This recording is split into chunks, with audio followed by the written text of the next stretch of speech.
Good morning to all. I am Dr. Dakshayani M. Dongre. I am discussing about the importance of macroeconomics and its limitations. Earlier session, I explained the definitions of macroeconomics. What is macroeconomics and definitions of macroeconomics and types of macroeconomics, and then the scope of a subject matter and scope of macroeconomics. You know what is the macroeconomics? The macroeconomics, so this concept was for the first time introduced by the Ragnar Frisch during 1920. So macroeconomics, it refers to the economy as a whole. So you know that macroeconomics, it refers to the economy as a whole, and microeconomics, it refers to the individual unit, individual output. So a part of the millennium, that's known as microeconomics. You know that K.E. Boulding, he has defined the macroeconomics. He has given the well definition to the macroeconomics. What is macroeconomics? Macroeconomics is studies about the national income, not individual income. The total output, not individual output. Total expenditure, not individual expenditure. Overall, it is considered the macro variables of the economy that is known as macroeconomics. So yesterday, in the earlier session, I discussed about the macroeconomics definitions, types, macro statistics, macro dynamics compared to macro statistics. Now we discuss about the importance of macroeconomics. So how the importance of macroeconomics, or uses of macroeconomics, or significance of macroeconomics. How macroeconomics helps to the economy. The macroeconomic studies have unique theoretical and practical significance, importance. It gives complete picture of the economy.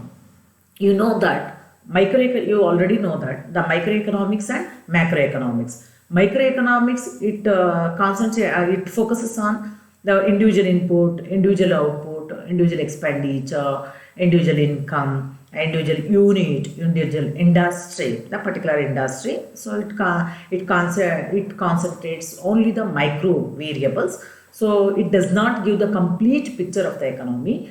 On the other hand, the macroeconomics, you know that it refers to the economy as a whole, or whole economy. It gives the complete picture, complete or fully picture of the economy. Macroeconomics analysis provides complete picture of the whole nation, whole economy, like it concentrates, it focuses on various variables, macro variables, that is income, wage, interest, employment, and investment, price, general price level, etc. The second important use of the macroeconomics, insight into the economic theory.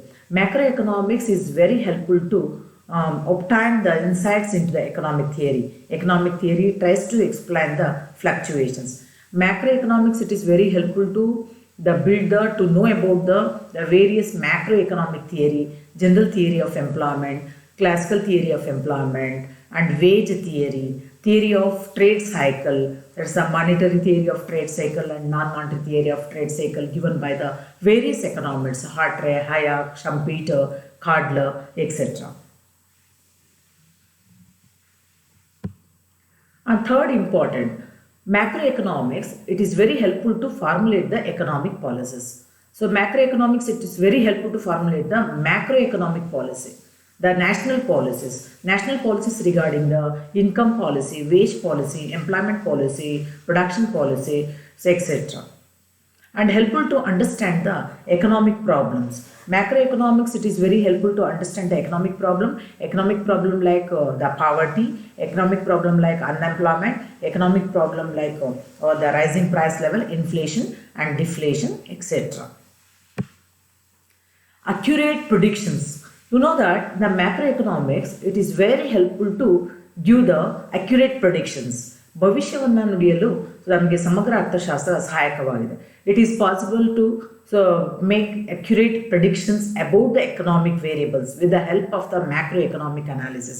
This macroeconomics is very helpful to predict the macro variables in for future, that is the capital formation, population growth, economic development, general commercial and industrial changes in the price level, etc. Scientific investigation. Macro approach is helpful in properly investigation of micro variables. and the structure of demand for commodities, individual demand conditions linked to general demand and supply. Macroeconomics, it is very helpful to formulate the business cycle theories. What is a business cycle? You know that in the scope of macroeconomics, earlier session I explained the scope of macroeconomics. Scope of macroeconomics, like the first one national income, second one the employment, third one the saving, wages, and inflation and deflation, and theory of business cycle. So what is trade cycle? Here we discuss, it is very helpful to know about the trade cycle or fluctuations of the economic activity. The fluctuations of economic activity, that is what is trade cycle. You know that trade cycle, ups and downs in the level of economic activities or fluctuations of economic activities, this is known as trade cycle. Trade cycle fluctuations, these fluctuations are broadly classified into 5 phases. One is depression, second one is recovery, third one is full employment, fourth one is boom and recession. Along with it is very helpful to formulate the trade cycle theories. You know that in the trade cycle theory, there are 2 types of trade cycle theory. One is monetary theory, other one is the non-monetary theory. What is monetary theory? The monetary theory is a theory, so it depends on the monetary factors. The theories are explained on the basis of monetary factors. And non-monetary theory, that is the theories are explained on the basis of non-monetary factors.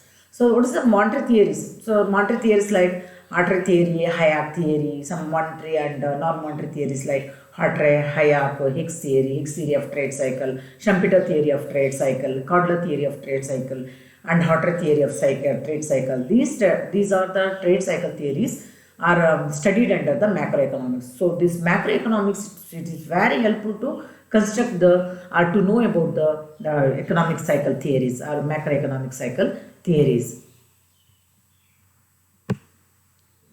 Measurement of national income. Macroeconomics, it is very helpful to measure the national income. You know the national income. In the scope of earlier session, in the scope of macroeconomics, I explained the national income. What is national income? National income refers to the market or money value of all goods and services produced in a country during a year. That's called a national income. And here we discuss about the concepts of national income. Concepts of national income like GNP. GNP means gross national product. NNP means net national product. And third one GDP. GDP means the gross domestic product. Fourth one national income at factor prices. And fifth one personal income. And then sixth one DPI, disposable personal income. And then last one PCY, per capita income. These are the concepts of the national income. And also here we discuss about how to measure the national income. You know that the macroeconomics, it refers to macro variables. National income is a macro variable. So how to measure the national income? National income is measured by adopting the 3 methods. One is the product method, another one is the income method, and third one is the expenditure method. ನಮಗೆ ಸಮಗ್ರ ಅರ್ಥಶಾಸ್ತ್ರವು ರಾಷ್ಟ್ರೀಯ ಆದಾಯವನ್ನು ಮಾಪನ ಮಾಡಲಿಕ್ಕೆ ಸಹಾಯಕವಾಗುತ್ತೆ. ನಾನು ಮೊದಲ ಸೆಷನಲ್ಲಿ ಹೇಳಿದೆ ರಾಷ್ಟ್ರೀಯ ಆದಾಯ ಅಂದ್ರೇನು. ರಾಷ್ಟ್ರೀಯ ಆದಾಯ ಅಂದ್ರೇನಪ್ಪ ಅಂದರೆ ಒಂದು ದೇಶದಲ್ಲಿ ಒಂದು ಗೊತ್ತಾದ ವರ್ಷದಲ್ಲಿ ಉತ್ಪಾದಿಸಲಾದ ಎಲ್ಲ ಅಂತಿಮ ಸರಕು ಮತ್ತು ಸೇವೆಗಳ ಮಾರುಕಟ್ಟೆ ಮೌಲ್ಯವನ್ನು ನಾವು ರಾಷ್ಟ್ರೀಯ ಆದಾಯ ಅಂತ ಹೇಳಿ ಕರಿತೇವೆ. ರಾಷ್ಟ್ರೀಯ ಆದಾಯದ ಪರಿಕಲ್ಪನೆಗಳು, ಪರಿಭಾವನೆಗಳು ಯಾವುದಂದ್ರೆ GNP, NNP, GDP, ಉತ್ಪನ್ನಾಂಗಗಳ ಬೆಲೆಗಳಲ್ಲಿ ರಾಷ್ಟ್ರೀಯ ಆದಾಯ, ವೈಯಕ್ತಿಕ ಆದಾಯ, ವಿನಿಯೋಗಿಸಬಹುದಾದ ವ್ಯಕ್ತಿಗತ ಆದಾಯ, ತಲಾ ಆದಾಯ, ಇವುಗಳನ್ನೆಲ್ಲ ನಾವು ರಾಷ್ಟ್ರೀಯ ಆದಾಯದ ಪರಿಭಾವನೆಗಳು ಅಂತ ಹೇಳಿ ಕರಿತೇವೆ. ಅದ್ರ ಜೊತೆಗೆ ನಮಗೆ ಸಮಗ್ರ ಅರ್ಥಶಾಸ್ತ್ರ ರಾಷ್ಟ್ರೀಯ ಆದಾಯವನ್ನು ಮಾಪನ ಮಾಡಲಿಕ್ಕೆ ಸಹಾಯಕವಾಗಿದೆ.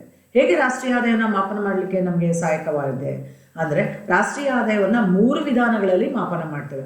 ಒಂದು ಉತ್ಪನ್ನದ ವಿಧಾನ, ಎರಡನೇದು ಆದಾಯದ ವಿಧಾನ, ಮೂರನೇದು ಖರ್ಚಿನ ವಿಧಾನ. ಉತ್ಪನ್ನ ವಿಧಾನದಲ್ಲಿ ರಾಷ್ಟ್ರೀಯ ಆದಾಯವನ್ನು 3 ವಲಯಗಳು, ಪ್ರಾಥಮಿಕ ವಲಯ, ದ್ವಿತೀಯ ವಲಯ, ತೃತೀಯ ವಲಯಗಳಿಂದ ಬಂದಂಥ ಉತ್ಪಾದನೆಯಾದಂಥ ಉತ್ಪನ್ನವನ್ನೆಲ್ಲ ಒಟ್ಟುಗೂಡಿಸಿ ರಾಷ್ಟ್ರೀಯ ಆದಾಯವನ್ನು ಮಾಪನ ಮಾಡಲಾಗುತ್ತೆ. ಎರಡನೇದಲ್ಲಿ ಆದಾಯ ವಿಧಾನದಲ್ಲಿ ಉತ್ಪಾದನಾಂಗಗಳಾದ ಭೂಮಿ, ಶ್ರಮ, ಬಂಡವಾಳ, ಸಂಘಟನೆ, ಅವುಗಳ ಪ್ರತಿಫಲಗಳಾದ ಗೇಣಿ, ಕೂಲಿ, ವೇತನ ಮತ್ತು ಬಡ್ಡಿ, ಲಾಭ, ಅವುಗಳನ್ನೆಲ್ಲ ಒಟ್ಟುಗೂಡಿಸಿ ಇಲ್ಲಿ ರಾಷ್ಟ್ರೀಯ ಆದಾಯವನ್ನು ಮಾಡಲಾಗುತ್ತೆ. ಮೂರನೇದು ಖರ್ಚಿನ ವಿಧಾನ. ಖರ್ಚಿನ ವಿಧಾನ ಅಂದರೆ ಅನುಭೋಗ ವೆಚ್ಚ ಮತ್ತು ಹೂಡಿಕೆ ವೆಚ್ಚ, ಸರ್ಕಾರ ವೆಚ್ಚ, ಇವನ್ನೆಲ್ಲ ಒಟ್ಟುಗೂಡಿಸಿ ನಾವು ಸರಕು ಸೇವೆಗಳನ್ನು ಉತ್ಪಾದಿಸಲು ಮಾಡಲಾದಂಥ ವೆಚ್ಚವನ್ನೆಲ್ಲ ಪರಿಗಣನೆಗೆ ತೆಗೆದುಕೊಂಡು ರಾಷ್ಟ್ರೀಯ ಆದಾಯವನ್ನು ಮಾಪನ ಮಾಡಲಾಗುತ್ತೆ. ಅದನ್ನ ನಾವು ಖರ್ಚಿನ ವಿಧಾನ ಅಂತ ಹೇಳ್ತೇವೆ. So macroeconomics, you know that it is very helpful to measure the national income. So national income is measured by adopting the three methods. One is the product method, another one is the income method, third one is the expenditure method. Under product method, the national income is estimated, calculated by adding up of the output of all output or total output of different sectors of the economy, like primary sector, secondary sector, and tertiary sector of the economy. That's the output method or product method. On the other hand, the income method, under this method, national income is calculated by adding up of the rewards for factors of production, like rent to land, wages to labor, interest to capital, and profit to organizers. These are all rewards are added up to calculate the national income. Under the expenditure method, under this method, the consumption expenditure, the national income is calculated by estimating the by adding up of consumption expenditure, investment expenditure, private consumption expenditure, etc. So in this way, national income is measured. Macroeconomics, it is very helpful to estimate the inflation and deflation. It is very helpful to know the macroeconomic problem, inflation and deflation. Inflation ಅಂದರೆ ಏನಪ್ಪ ಅಂದರೆ ಹಣದುಬ್ಬರ ಅಂತ ಹೇಳಿ, ಮತ್ತು deflation ಅಂದರೆ ಹಣದಿಳಿತ ಅಂದರೆ. ಸಮಗ್ರ ಅರ್ಥಶಾಸ್ತ್ರ ನಮಗೆ ಏನು ಹಣದುಬ್ಬರ ಮತ್ತು ಹಣದಿಳಿತವನ್ನು ಎಸ್ಟಿಮೇಟ್ ಅಂದಾಜು ಮಾಡಲಿಕ್ಕೆ, ಆ ಹಣದುಬ್ಬರ ಸಮಸ್ಯೆಯನ್ನು ತಿಳ್ಕೊಳ್ಳೋಕ್ಕೆ ಮತ್ತು ಹಣದಿಳಿದ ಸಮಸ್ಯೆಯನ್ನು ತಿಳ್ಕೊಳ್ಳಿಕ್ಕೆ ಸಹಾಯಕವಾಗಿದೆ. The problem of inflation and deflation are analyzed on the basis of macro variables. These are considered as a macro variables. Inflation results when general price level rises. This is got related to variables such as consumption expenditure, investment, and total output.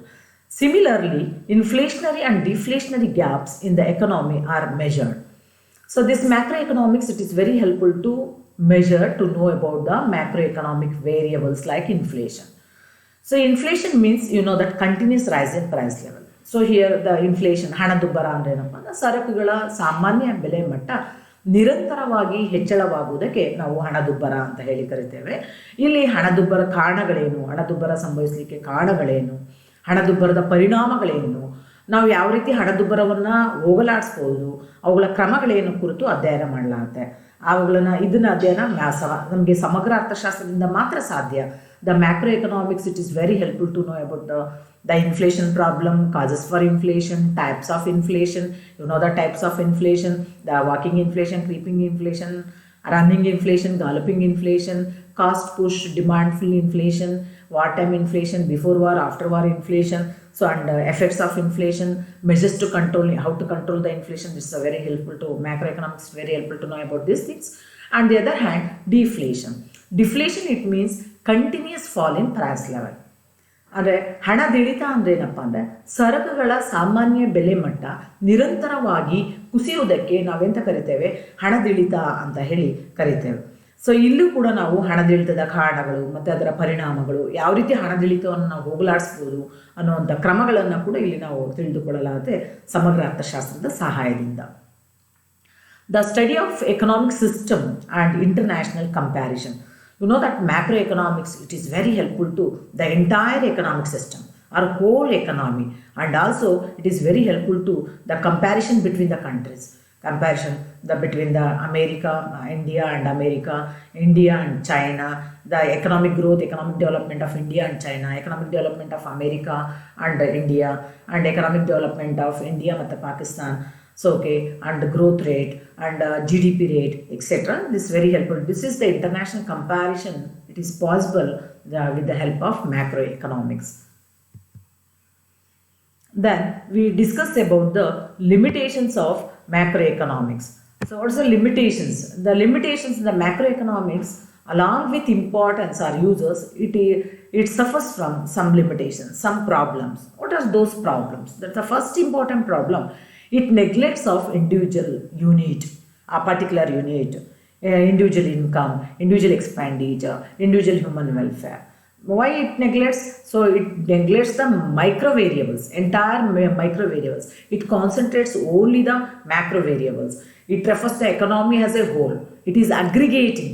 So it is a macro concept. So it neglects the individual human welfare, individual income, individual expenditure, individual industry, individual farm, unit, etc. And second one, difficult to get true picture of the economy. So this in the macroeconomics, it is very difficult to get a real picture, accurate picture of the economy. Why? Because it estimates the macro variables, estimates the national income, estimates the what's that the economic problems, and poverty problem, the high price and the inflation, deflation, etc. So okay, it is difficult to because it does not concentrate the individual aspect, individual consideration. So okay, so it is very difficult to give a clear picture or a true picture of the economy. Neglect of individual differences. A neglect of, that's another important limitation of macroeconomics. Neglect of individual differences is another defect of macroeconomics. It completely neglects their internal structure. Let us take the simple example: industrial products price, a particular price of the industry, and price of the particular firm, and price of the particular commodity. It neglects those such things, individual things. Failure to provide the real picture of the economy. Earlier, I stated that it is very it neglects the individual picture and micro variables, and it fails to give the real picture of the economy. A real picture earlier, the first point, it concentrates the only complete picture of the economy. It neglects the individual picture or individual industry, individual output, so etc. Under last important, the limitation of macroeconomics, estimation of variables is very difficult. So macroeconomics studies economy as a whole. It studies about the macro variables like inflation, deflation, that is general price level, rise in general price level, low fall in general price level, poverty problem, and the national income, population, so the aggregate demand, aggregate supply. So to measurement of these the variable macro variables, it is very difficult because so we have to focus on the macro variables, we have to focus on entire economy variables, primary sector variables, secondary sector variables, and tertiary sector, or the total output of primary sector, total output of the secondary and tertiary. So here we are facing the lacking of data. So these are the problem. It is very difficult to measure the variables. So okay, these are the limitations of macroeconomics. And now we discuss the limitations and the importance or use of macroeconomics. It's very important for your examination for 10 marks questions or 15 marks question. Explain the importance of macroeconomics or uses of macroeconomics, and then what are its problems. These are the important aspect of the macroeconomics. These are the we are covering under this model in this session. Thank you.